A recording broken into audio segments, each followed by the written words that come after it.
Hey everyone, Mike here with Central Texas Homestead. I wanted to do a quick little simple little video and I wanted to talk about cutlery. You know, I am a retired chef, but taking care of your knives, your kitchen equipment, I think is pretty important. So I just kind of want to go over basics. If this is too basic for you, that's fine.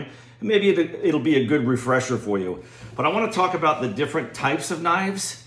And then I also want to talk about how to sharpen them. A lot of people think that there's one way to sharpen. There's a couple different ways I want to show you. But let's just kind of go over the knives and all the goodies here. Let's go over the first knife, which is a classic French chef knife, right here. I've used this a lot. It's got the curve, the straight top. So the classic French knife. Another knife that I prefer is called the Santoka. You could see it has somewhat of the shape of the French chef knife, but it also has somewhat of the shape of an Asian cleaver or a Chinese cleaver. So they've combined the two to form a Santoka. This is a great knife. I've used it a lot. It has little wells in it, so the knife doesn't stick when you move it into items. This is the smaller version. Rochelle loves to use this knife.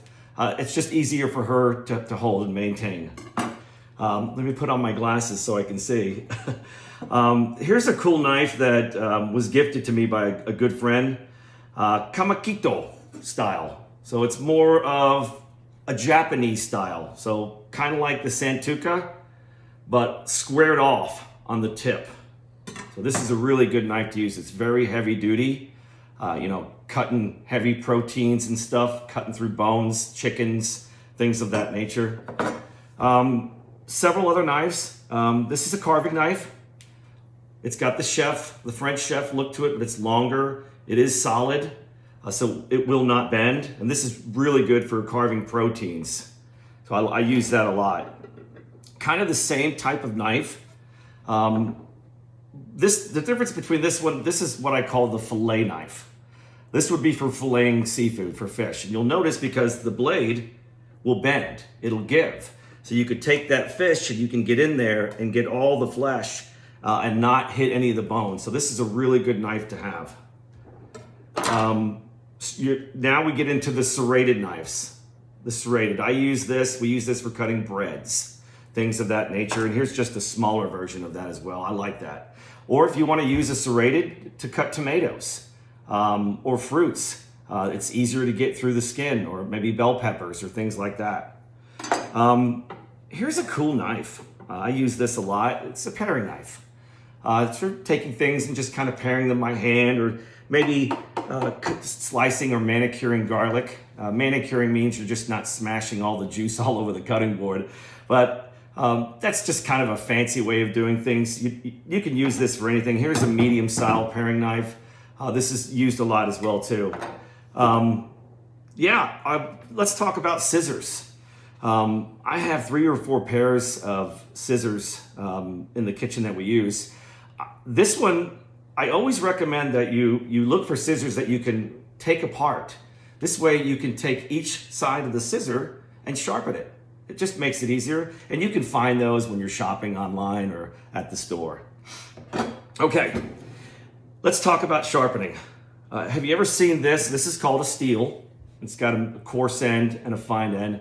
Have you ever seen on TV all these fancy chefs or whatnot doing that? That is not how you steal a knife. Let's talk about the theory of stealing, okay? So let's take the knife and let's picture that we're looking at it like this, but really close to the microscopic. This is the blade of the knife, right? Let's just imagine that we've zoomed in. The purpose of the steel, when you cut on a cutting board, what you're doing to the edge, the sharpness, is you're bending it, you're twisting it. This edge is twisting. All this does is straighten it. This does not sharpen your knife. And the right way to do it is to hold it at the appropriate angle and just nice and easy, couple, 2-3 times, maybe every other time you use your knife, and just kind of steal it. And then I'll take it on the smooth end and just 1 or 2 times. I could feel it perfectly straight, razor sharp. So how do you sharpen your knife?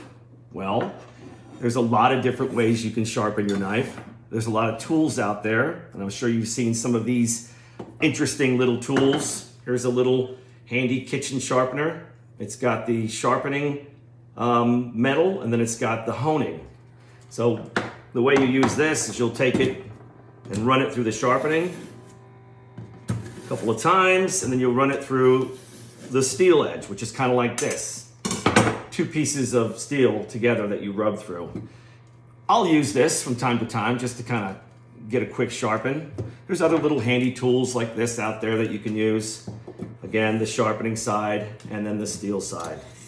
Okay? This is a cool tool. It's a diamond bit. It's got a rough side and it's got a fine side. And you can run your knife on each side, on the sharp or the coarse, and then the fine. Now, I've been cooking for many years. The best way that I know to sharpen my knives is probably once a month, maybe more. I will take a sharpening stone, okay? It's got a coarse side and it's got a fine side. Now, a lot of people will use oil. Some people will use olive oil. I don't. I use water. I will put this in a container with water and soak it for about an hour. Then I'll take it out. I'll lay it on a wet towel or a sill pad so it doesn't slip around. And then I'll take my knife and I'll hold it with two hands and I'll take it and run it across the steel. And this could be multiple times until you get that angle that you want. A couple of things to talk about. There's two types of angles for your knife. There's a cook angle and then there's a chef angle. The difference between the two is this. A cook angle is more pronounced or sharper, so it doesn't take a lot of beating. The chef's angle is slender, meaning the tip of the knife is going to be thinner for doing really fine things. I just typically put a nice cook angle on it, run it through the steel, or the stone, I'm sorry, a couple times until I get that sharpness. I'll go ahead and flip it on the fine end and I'll get it. It could take 10, 15 minutes getting the burrs out. Now I have invested in an ultra fine stone. This one's ultra fine. Again, I'll soak this in water. And then the last 3 or 4 times, I'll run it off that really fine. It's like a razor blade. So the whole theory of knives in the kitchen too, the sharper, the better. I'm sure y'all have cut yourselves with a knife. It's much better to get cut with a sharp knife than it is a dull knife. Let's hope that doesn't happen. I've been cooking for years and I cringe. I hate getting cut, but it happens. So that's just kind of my take on knives and taking care of your cutlery.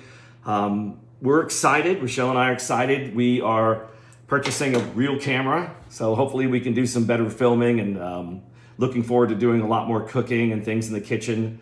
We got a bit of a cold spell here in Central Texas. I had actually put some tomato plants in the ground, so I'm kind of babying them, covering them at night with buckets and whatnot. But I think they're going to make it fine. Our onions are just doing amazing. The forecast is looking like by next week we should be in the upper 70s and getting up into the 80s. Before you know it, it'll be 110 degrees here. Not looking forward to that, but that's why we got a little swimming pool, not just for the grandkids, but for us. So, hey guys, this was fun. Hopefully we can share some more cool stuff with you. We're just starting off, we're having fun. We'll be filming all kinds of fun things. One thing, Rochelle wanted me to mention to you is we do a lot of little day trips here in Texas to small towns. We'll drive an hour just to go eat some fancy barbecue in a small town somewhere. We're going to take you guys on some road trips here in Central Texas so you can kind of see the countryside. There's all kinds of cool things that we've discovered. Last year we were out, we went to a state park and we discovered an ostrich ranch. We met the owners. They were outside selling ostrich meat, and let me tell you, that was pretty cool. So there's a lot of day trips and adventures that we're going to take you guys to. So hey, hit like, subscribe, and I do appreciate everybody kind of hanging out and watching what we do here in Central Texas. Hopefully this was a little class to kind of help you with your knives. If you have any other questions, please put a comment in there. I'd be happy to answer any questions that you have. So hey, Thanks for watching the video. We'll see you later.